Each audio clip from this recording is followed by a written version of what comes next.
صحابی ابن صحابی حضرت عبداللہ ابن عمر رضی اللہ تعالی عنہما کی بارگاہ میں چلتے ہیں اور آپ سے فیض پانے کی کوشش کرتے ہیں۔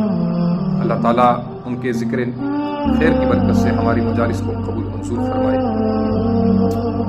آپ رضی اللہ تعالیٰ عنہ بیمار ہوئے اور بڑے شدید بیمار ہوئے، تو آپ کے خادم سے آپ نے ارشاد فرمایا کہ مچھلی کھانے کی خواہش ہو رہی ہے۔ تو آپ کا خادم مدینے کی نور وادی بازار میں جاتے اور مچھلی تلاش کرتے، تو مچھلی نہ ملتی۔ اسی طرح آپ کو 3-4 دن روز گزر گئے، تو ایک دن بازار میں گئے تو مچھلی مل گئی اور آپ نے 1.5 دینار دے کر وہ مچھلی خرید لی، اور دل ہی دل کے اندر خوش ہوئے کہ آج ہم اپنے آقا کو خوش کرنے میں کامیاب ہو جائیں گے۔ جب آپ نے تیار کرائی اور جب کھانا تیار ہو کے آپ کے سامنے رکھا گیا تو کسی فقیر نے صدا لگائی کہ ہے کوئی اللہ کے نام پہ دینے والا؟ تو کیونکہ میرے سامنے مچھلی پک کے تیار تھی، کھانا تیار تھا، میں کھانے ہی والا تھا۔ تو جیسے ہی فقیر کی صدا سنائی دی تو میں نے اپنے خادم حضرت عبداللہ بن عمر رضی اللہ تعالیٰ عنہما فرماتے ہیں، میں اپنے خادم حضرت نافع کو حکم دیا کہ یہ مچھلی لے جا کر صدا لگانے والے سائل کو دے دیجیے۔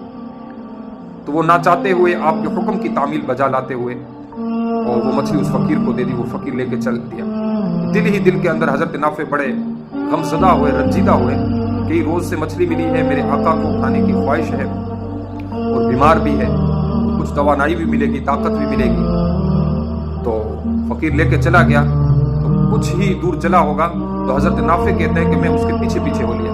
کچھ دور جانے کے بعد میں نے اس کو آواز لگائی، وہ رکا، رکنے کے بعد میں نے کہا کہ یہ مچھلی میں خرید کے لایا تھا بازار سے 1.5 دینار کی، آپ چاہو تو مجھے 2 دینار کے اندر یہ بیچ سکتے ہو۔ اس نے کہا کہ اگر مچھلی کے عوض میں اگر مجھے دینار دیتے ہو تو مجھے کوئی اعتراض نہیں، اور ویسے یہ پکی ہوئی مچھلی ہے، بکنی تو نہیں تھی، آپ خرید رہے ہو تو یہ بہت اور بڑا احسان ہے آپ کا۔ خیر آپ نے وہ مچھلی خریدی 2 دینار کے اندر اور واپس تشریف لے آئے اور حضرت عبداللہ بن عمر رضی اللہ تعالیٰ عنہ کے سامنے پیش کی۔ تو آپ نے مسکرا کر کہا کہ اے نافع، کیا وہ مچھلی واپس لے کر آئے؟ تو آپ نے دست عرض کی، یا سیدی وہ مچھلی میں نے 2 دینار کے اندر خرید کر واپس لے آئے، کیونکہ آپ کو خواہش تھی اور آپ نے طلب بھی کیا تھا۔ تو آپ کو قریب کہا اور کہا کہ بیٹے، میں نے جو وہ دی ہے تو آپ اس سے رنجیدہ ہوئے ہوں گے، مجھے یہ محسوس ہوا، اور میں کبھی جھوٹ نہیں بولتا، اور ویسے میں ابھی بیمار ہوں۔ اور امام غزالی فرماتے ہیں، آپ رضی اللہ تعالیٰ عنہ یعنی حضرت عبداللہ بن عمر نے ارشاد فرمایا حضرت نافع سے کہ آؤ، اگر میری خوشی چاہتے ہو اور میری رضامندی چاہتے ہو کہ میں راضی ہو جاؤں، خوش ہو جاؤں، تو سچ سچ میں بتاتا ہوں، کبھی میں نے جھوٹ بولا نہیں، ویسے بھی میں بیمار ہوں۔ کہ اللہ تعالیٰ کی یہ فرمان آپ نے نہ سنا؟ اللہ ارشاد فرماتا ہے، لن تنالوا البر حتی تنفقوا مما تحبون، جو اپنی پسندیدہ چیز میری بارگاہ میں، میری راہ میں کوئی لٹائے نا، تو وہ کامیابی تک، مراد تک نہیں پہنچ سکتا۔ تو جو مجھے خوشی اس فقیر کو مچھلی دینے میں ہوئی ہے، اتنی کھانے میں نہ ہوتی۔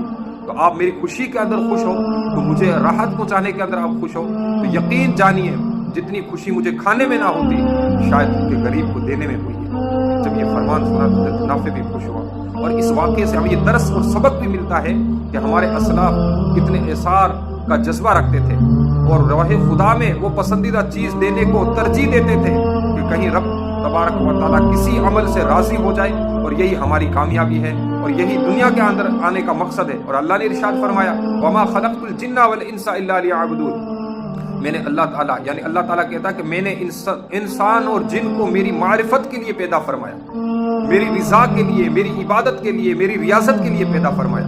اور اللہ تعالیٰ کسی چیز سے خوش ہو رہا ہو تو بندے کو وہ موقع ہاتھ سے نہ جانے دینا چاہیے، بلکہ اللہ تعالیٰ کو خوش کر کے اپنی آخرت کو بہتر بنانے کی کوشش کرنی چاہیے۔ اللہ تعالیٰ ہمارے اس مختصر سے درس کو اپنی بارگاہ میں قبول فرمائے۔